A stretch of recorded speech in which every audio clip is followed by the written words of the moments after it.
10,000 आपको भी दिए थे? हाँ दिए थे 10,000, तो 10,000 ने हमको खरीदिया, उसको खरीदा किए हम। 10,000 रुपए दे के आपका घर छीन रहे हैं? हाँ छीन रहे हैं, मतलब को खरीद लिए है। 10,000 के मकान है, लेकिन बाकी लोग बोलते हैं कि 10,000 की जगह हम 20,000 दे रहे हैं, लेकिन हमारा घर मत छीनिए। नहीं छीनिए। हाँ तो ये सब आप अगर टूटेगा तो फिर कहाँ जाएंगे? कहाँ जाएंगे? हम तो बोल रहे हैं कि आएगा जेसीबी तोड़ने के लिए, पहले कहेंगे गड्ढा खाती है अंगना में, अच्छा के बाल बच्चे को उसी में डाल दीजिए या ऊपर से झाँक दीजिए तो घर तोड़िए। क्या तेजस्वी सरकार लाना हाँ चाहिए? तेजस्वी भैया के लाएंगे। को वो आते तो क्या ये घर टूटता? नहीं टूटता वो घर। तो देखिए ये लोग अफसोस कर रहे हैं बीजेपी को सपोर्ट करके कि हम अगर बीजेपी को लाए तो हमारा घर छीन रही है। कोई बात नहीं है, गरीब है 5 साल तक। ये जो घर आप बनाई हैं ये इतने मुश्किलों से बनाई होंगी? मुश्किल से आधा पेट खा के 200 रुपया कमा करके दिन भर मजदूरी मेहनत मजदूरी करके 200 ने मजदूरी कर रही है, 200 ने बाल बच्चा पढ़ाना लिखाना, दुनिया संसार 200 ने चल जाए ऐसे बताती हूँ। सरकार से क्या मांग कर रही हैं आप? सरकार से मांग कर रहे हैं कि सब चीज़ इंदिरा आवास मिलल है, नल जल मिलल है, गली नली है, तो हम लोग जाके कहाँ, पहले सरकार के नहीं सोचता था कि हम लोग दे रहे हैं इंदिरा आवास तो कहाँ बनाएंगे। अच्छा कितने जमीन है ये नहीं तो कहाँ बनावेंगी। कितना दिन से आप यहाँ पे रह रही हैं? यहाँ पर 100 बरस से ज्यादा है। 100 वर्ष से ज्यादा, सोचने वाली बात है। 100 वर्ष से सरकार कहाँ थी? आपका क्या नाम हुआ चाची? सुनीता देवी। आपका घर टूटेगा तो फिर कहाँ जाएंगी? यहाँ कहाँ से जाएंगी? जेसीबी आएगा तोड़ने के लिए तो पहले कहेंगे कि गड्ढा खाती है, अब बाल बच्चे के उसमें गाड़िए ऊपर से झाँक के माटी तब घर तोड़ना। आपको कहेंगे? बताइए, इतने दुख के साथ ये बोल रही है कि पहले हमारे बाल बच्चों को मार दीजिए फिर हमारा घर तोड़िएगा। इतना छोटे छोटे और मासूम बच्चे हैं और इनका भविष्य कहाँ जाएगा? ये लोग, इनको मालूम भी नहीं है कि हमारे साथ क्या हो रहा है और सरकार इनकी मतलब मासूमियत का जो है वो हनन कर रही है, इनकी जो भविष्य इनका ख़त्म कर रही है। सरकार से क्या मांग कर रही हैं आप? सरकार से मांग कर रहे हैं कि सब चीज़ इंदिरा आवास मिलल है, नल जल मिलल है, गली नली है, तो हम लोग जाके कहाँ, पहले सरकार के नहीं सोचता था कि हम लोग दे रहे हैं इंदिरा आवास तो कहाँ बनावेंगे। अच्छा कितने जमीन है ये नहीं तो कहाँ बनावेंगी। कितना दिन से आप यहाँ पे रह रही हैं? यहाँ पर 100 बरस से ज्यादा है। 100 वर्ष से ज्यादा, सोचने वाली बात है। 100 वर्ष से सरकार कहाँ थी? क्या इससे पहले भी कभी आया था? 2 साल 3 साल पहले? नहीं, ये इसी बार हो रहा है? हाँ इसी बार हो रहा है। ये पहली बार नोटिस आ रहा है ना? पहली बार नोटिस आया है। तो ये सब आप अगर टूटेगा तो फिर कहाँ जाएंगे? कहाँ जाएंगे? हम तो बोल रहे हैं कि आएगा जेसीबी तोड़ने के लिए, पहले कहेंगे गड्ढा खाती है अंगना में, अच्छा के बाल बच्चे को उसी में डाल दीजिए या ऊपर से झाँक दीजिए तो घर तोड़िए। मतलब घर टूटेगा तो क्या आप जान देने का सोच रहे हैं कि मतलब बच्चे का पहले जान ले लीजिए? हाँ सबको बाले बच्चे के। सरकार 3 डिसमिल जमीन बोल रही है कि हम देंगे तो पक्का का मकान बना के दीजिए, जैसा आप बनाई हैं। हाँ, जैसा हम मकान बना वैसा बना के दीजिए। देखिए सरकार जो है ये इनका मांग है कि पहले जैसा हमारा मकान है वैसा बना के दीजिए, और हमारी तरफ से ये बात है कि जो इनका मकान का जो नुकसान होगा उसका हर्जाना दीजिए, प्लस में उनको 3 डिसमिल जमीन दीजिए और इंदिरा आवास दीजिए।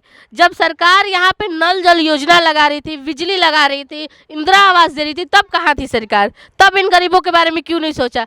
अच्छा जो चिराग पासवान और जीताराम मांझी नेता है वो बोलते हैं हम गरीबों के साथ है। कभी यहाँ पे कोई नेता या विपक्ष के या पक्ष के नेता कभी आए हैं कि नहीं यहाँ पे? कोई नहीं। यहाँ के जो विधायक है वो कभी आए हैं कि नहीं? कोई नहीं, खाली वोट लेने आया है।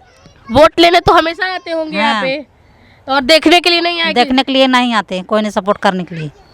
अच्छा ये जो घर आप बनाई हैं ये इतने मुश्किलों से बनाई होंगी? मुश्किल से आधा पेट खा के 200 रुपया कमा करके दिन भर मजदूरी मेहनत मजदूरी करके 200 ने मजदूरी कर रही है, 200 ने बाल बच्चा पढ़ाना लिखाना, दुनिया संसार 200 ने चल जाए ऐसे बताती हूँ। सरकार हमने की सरकारी नौकरी है, हाँ सरकारी नौकरी दलती सरकार की, हमने नौकरियाँ कर रही तो बने भाई 205 किलो मजदूरी कितना हमने कोच करवे।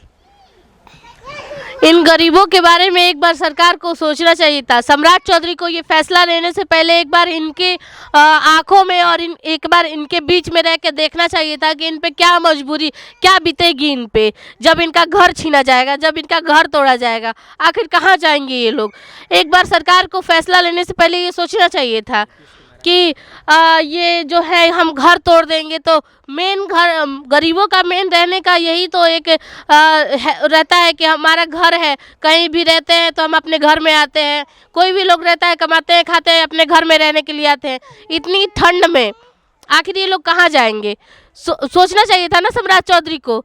नीतीश कुमार जी हैं, वो बोलते हैं कि हम भी गरीबों के मसीहा हैं, हम गरीबों के साथ रहते हैं हमेशा। कुमार कहते हैं कि बेटी बचाइए या बेटी पढ़ाइए आगे बढ़ाइए, तो कहाँ से बढ़ाएंगी जब घर द्वार तोड़ देंगे, घर मकान बनावे लगेगा तो कहाँ से बढ़ावेंगे आगे बढ़ावेंगे बाल बच्चा के। 10,000 आपको भी दिए थे? हाँ दिए थे 10,000, तो 10,000 ने हमको खरीदा किए हम।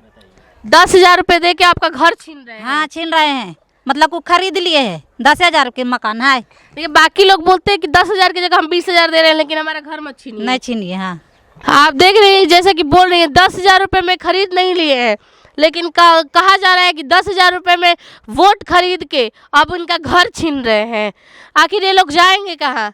जो गरीब लोग हैं वो जाएंगे कहाँ? अच्छा बस 5 साल अगर आपका घर टूटेगा तो क्या दोबारा सरकार लाना चाहेंगे? नहीं लाना चाहिए सरकार का, नहीं लाना चाहिए। नहीं।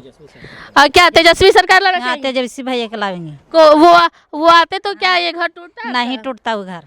तो देखिए ये लोग अफसोस कर रहे हैं बीजेपी को सपोर्ट करके कि हम अगर बीजेपी को लाए तो हमारा घर छीन रही है। कोई बात नहीं है, गरीब है 5 साल तक, 5 साल के बाद ऐसा सत्ता पलटेगा ना कि बीजेपी सोचेगी इस बात को कि हम कहाँ पंगा लिए थे। जो गरीब लोग हैं अगर आपको 5 साल के लिए नेता बनाया है ना, वो ऊपर बैठा है ना, नीचे भी गिरा सकते हैं। 5 साल के बाद सबसे पहले इन्हीं के पास आइएगा वोट मांगने के लिए, देखेंगे उस समय ये लोग कि आप कैसे जीतते हैं और कैसे आते हैं सत्ता में। लास्ट में हम गुजारिश करेंगे बिहार सरकार से और सरकार से यही उम्मीद करेंगे कि इनका बस्ती छोड़ दिया जाए, इनको तोड़ के कोई फ़ायदा नहीं है, यहाँ पे कुछ बनने वाला नहीं है। बस परेशान करने के लिए इनका घर तोड़ा जा रहा है, इनका घर छीना जा रहा है। ये छोटे छोटे बच्चे आखिर जाएंगे कहाँ पे? सोचना चाहिए सरकार को ना कि ये बच्चे हैं, इनका भविष्य कहाँ जाएगा, ये लोग कहाँ जाएंगे? इतने मासूम से बच्चे हैं, इनका पढ़ाई कैसे होगा? देख सकते हैं आप, ये लोग ऐसे ही खेल कूद रहे हैं अपना सब। इनके भविष्य के बारे में एक बार सोचना चाहिए। सरकार बोलती है बेटी पढ़ाओ बेटी बचाओ, जब घर ही नहीं रहेगा, जब बेटी सुरक्षित ही नहीं रहेगी तो आखिर जाएगी कहाँ ये बेटी? सोचना चाहिए इस बात को सरकार को। तो बने रहिए हमारे वीडियो साक्षी लाइव बिहार में और हमारे चैनल को शेयर कीजिए, सब्सक्राइब कीजिए, कमेंट कीजिए, लाइक करना बिल्कुल भी ना भूलें। धन्यवाद।